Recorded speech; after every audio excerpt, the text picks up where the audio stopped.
Ya, salam Nusantara dari Sabang sampai Merauke, dari Miangas sampai Pulau Rote. Mantalah iman kita, mantalah kasih kita, mantalah pengharapan kita. Tentunya dalam Yesus Kristus menjadi Tuhan dan Juru Selamat kita dan Juru Selamat dunia. Jangan katakan bahwa Yesus itu bukan Tuhan. Jangan katakan pula bahwa Yesus itu bukan Juru Selamat. Dia adalah Tuhan, Dia adalah Juru Selamat. Walau di luar sana ada banyak orang berkata Dia bukan Tuhan, Dia bukan Juru Selamat, Dia hanya sekedar utusan. Dan biarkan saja mereka berkata. Tapi kalau engkau percaya engkau akan diselamatkan, engkau tidak percaya engkau akan dihukum. Yesus sudah berkata, akulah jalan dan kebenaran dan hidup. Tiada seorang sampai kepada Allah kalau tidak melalui aku. Rasul Petrus sudah berkata dalam Kisah Rasul 4 ayat 12. Dan keselamatan tidak ada di dalam siapapun juga selain di dalam Dia. Di bawah kolong langit ini tidak ada nama lain yang diberikan kepada manusia yang olehnya kita diselamatkan. Karena begitu besar kasih Allah akan dunia ini, sehingga Ia mengaruniakan anaknya yang tunggal, supaya setiap orang percaya kepadanya tidak binasa melainkan beroleh hidup yang kekal. Jadi pilihlah hidup yang kekal, itu engkau memperoleh selamat. Doa dan harapan saya di pagi ini, kekuatan Tuhan, kekuatan firman, kekuatan Roh Kudus senantiasa menyertai kehidupan kita. Doa dan harapan saya, biarlah Tuhan senantiasa menyertai kekuatan Tuhan, kekuatan Roh, kekuatan iman, kekuatan doa, kekuatan firman senantiasa menyertai kita dalam perjalanan hari ini, sehingga tetap kita memuliakan Tuhan dalam kehidupan ini. Puji nama Tuhan.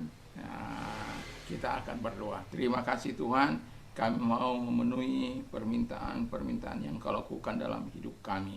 Dalam nama Yesus, haleluya, amin. Kita akan baca Ulangan 10 ayat 12 sampai dengan 13. Maka sekarang hai orang Israel, apakah yang dimintakan daripadamu oleh Tuhan Allahmu selain dari takut akan Tuhan Allahmu? Hiduplah menurut segala jalan yang ditunjukkannya, mengasihi Dia, beribadah kepada Tuhan Allahmu dengan segenap hatimu, dengan segenap jiwamu, berpegang pada perintah dan ketetapan Tuhan yang kusampaikan kepadamu pada hari ini, supaya baik keadaanmu. Haleluya. Jadi jelas firman Allah katakan bahwa supaya baik keadaanmu. Kalau kita baca ayat yang ke-16, mengapa Tuhan memilih nenek moyangnya? Karena Tuhan sangat memilih, mengasihi nenek moyangnya, ya. Ayat 5 baik saya baca. Tapi hanya oleh nenek moyangmu lah hati Tuhan terpikat, sehingga Ia mengasihi mereka dan keturunan mereka, yakni kamu yang dipilihnya dari segala bangsa seperti sekarang ini. Haleluya. Jadi tema kita 5 hal yang diminta Tuhan kepada umatnya. Jadi ada 5 hal yang Tuhan minta kepada umatnya. Karena ketika kita memenuhi kelima permintaan ini, kata firman Allah, baiklah keadaanmu. Wow, mantap, ya. Dia mengingatkan bagaimana Tuhan memelihara bangsa ini di tengah-tengah kelaparan, ya, di Mesir pada waktu itu, dan Tuhan akhirnya mengirim mereka ke Mesir untuk bisa mendapat suplai makanan karena lamanya, dan mereka sekeluarga yaitu Yakub, bagaimana mereka 70-an orang itu pindah ke Gosen, ya, dan kemudian menjadi besar, ya. Puji nama Tuhan. Nah, itu semua karena pemeliharaan dan berkat Tuhan. Nah, yang pertama Tuhan minta adalah dikatakan takutlah akan Tuhan. Wow. Kita tahu bahwa takut akan Tuhan itu seringkali sudah saya katakan, takut akan Tuhan itu akan menghindarkan kita dari dosa, dari berbuat dosa, dari berbuat kejahatan, dari berbuat hal-hal yang mesum, berbuat hal-hal yang tidak menyenangkan hati Tuhan, berbuat tindakan-tindakan yang tidak menyenangkan hati Tuhan. Itulah kalau kita memiliki takut akan Tuhan. Dan bukan hanya itu, dalam takut akan Tuhan ada ketenteraman yang besar, ada perlindungan, ada sumber kehidupan. Dalam takut akan Tuhan itu suci, dan Allah akan memperpanjang umurnya. Wow, mantap. Jadi takutlah akan Tuhan. Yang kedua yang diminta oleh Tuhan adalah dikatakan bahwa hidup menurut segala yang ditunjukkannya, atau dengan kata yang mau saya singkat, taat pada perintah-perintahnya. Wow. Ya, perintahnya itu kan nggak sukar, ya. Sebenarnya nggak sukar karena kita dibantu oleh Tuhan sendiri, oleh Roh Kudus, oleh firman, oleh Yesus, oleh Bapa. Kenapa? Supaya kita bisa menyenangkan hati Dia. Kalau karena kekuatan kita kan kita nggak mungkin. Itu sebabnya keselamatan dalam Kristus itu bukan karena kekuatan kita, bukan karena hebat kita, bukan karena gagah kita, tapi karena anugerah yang dianugerahkan kepada kita. Puji nama Tuhan. Jadi taat akan perintah-perintah Tuhan itu membuat Tuhan akan yang pilihan kedua dari Tuhan itu adalah taat kepada perintah-perintahnya. Memang nggak mudah untuk taat pada perintah. Seperti anak-anak sangat sulit, apalagi zaman sekarang ini dengan kemajuan teknologi. Lebih mereka dengar itu HP dari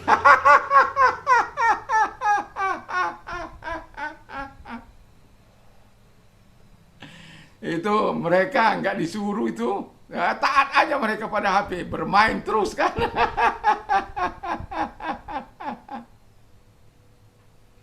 Mereka berada di komando HP. Dikontrol oleh HP, taat ya. Kalau kok Tuhan yang kontrol, aduh mantapnya lah hidup itu ya. Ya, kalau Tuhan yang kontrol hidup kita, bukan HP, bukan gadget.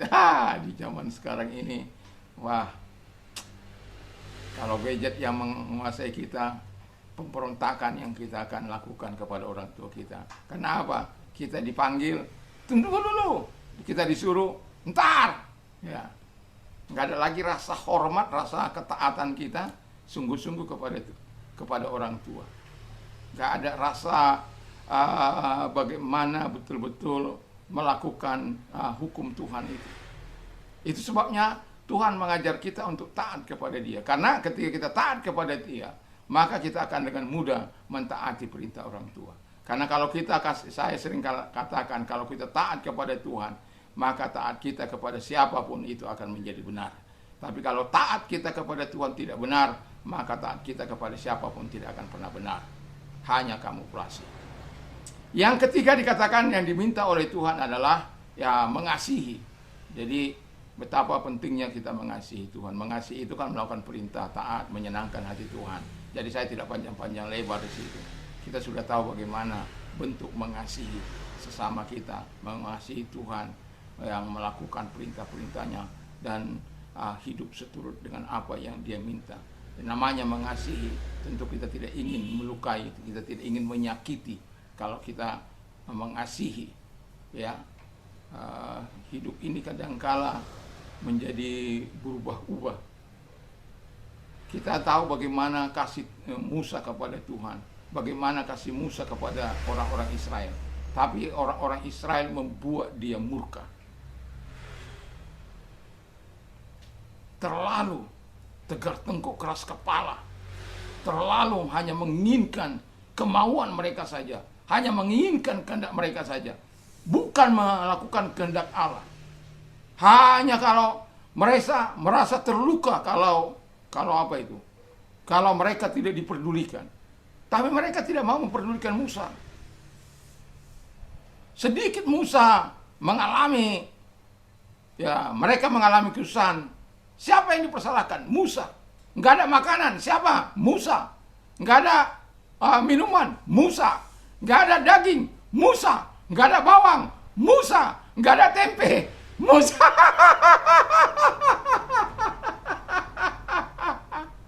Tapi dulu tempe belum ada.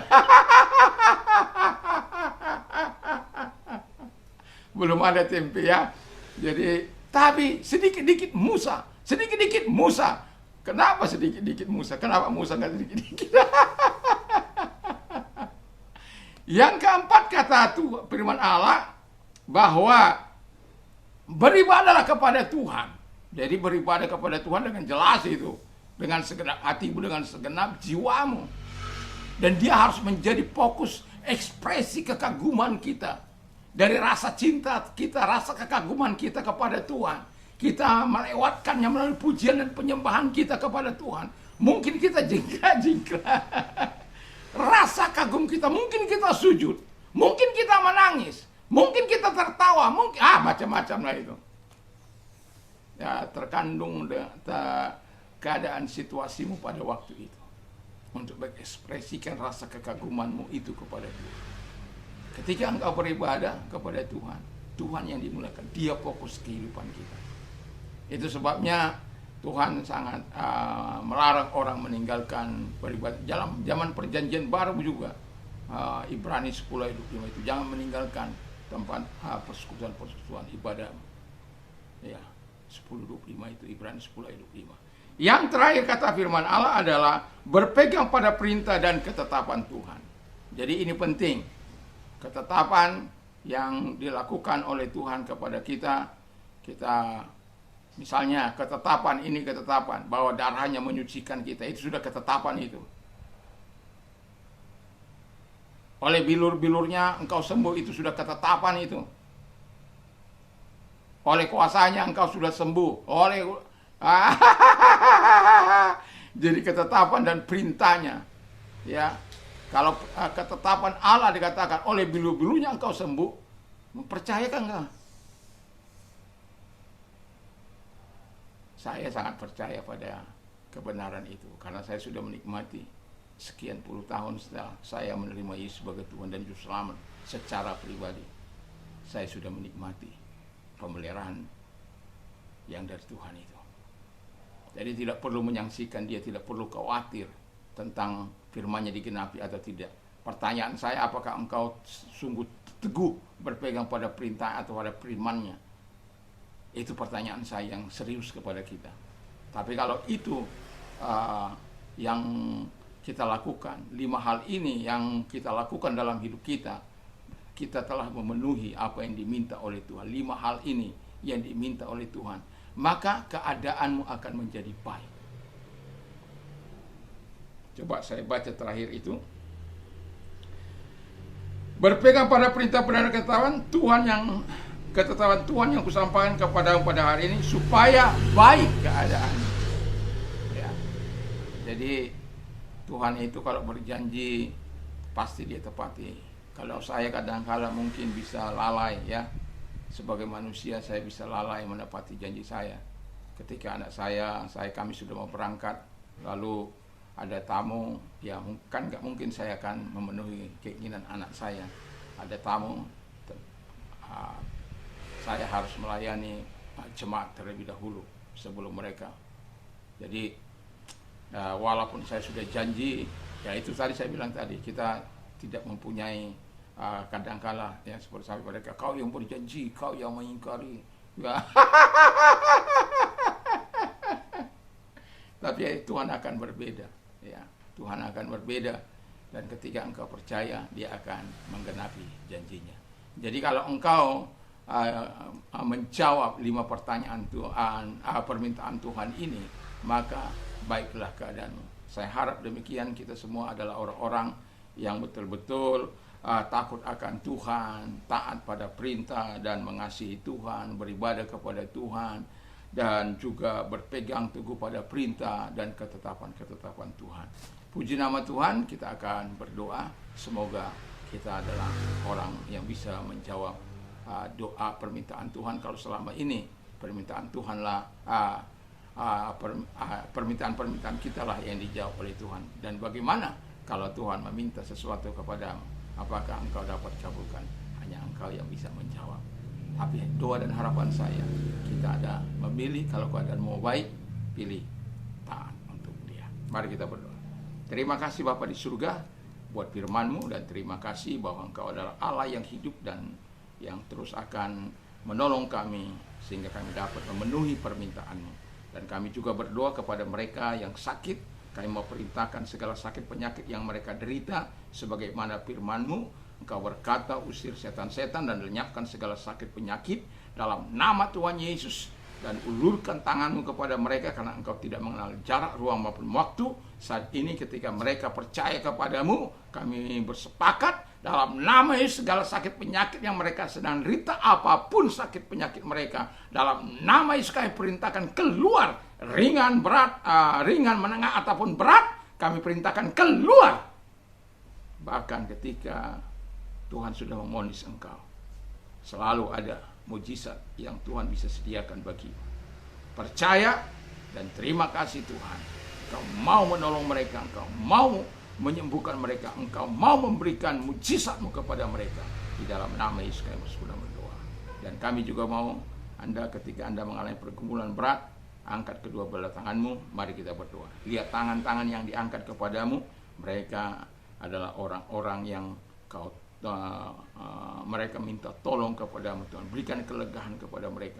Sama seperti waktu orang Israel mengalami kelaparan di tanah Kanaan Bapa di surga. Bagaimana Tuhan membawa mereka ke Mesir dan mereka mendapat suplai dari sana. Di Gosen mereka mendapatkan yang terbaik dari Mesir karena Tuhan. Dan itulah sebabnya Tuhan juga mampu menolong mereka dalam keadaan apapun mereka, situasi mereka, kondisi mereka. Pertolongan Tuhan senantiasa tersedia bagi mereka, sehingga mereka berkata, terpujilah Tuhan yang sudah mengeluarkan kami dari segala kesesakan dan penderitaan kami.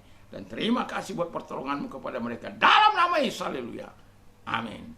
Tuhan Yesus memberkati kita. Mantap, mantap, mantap.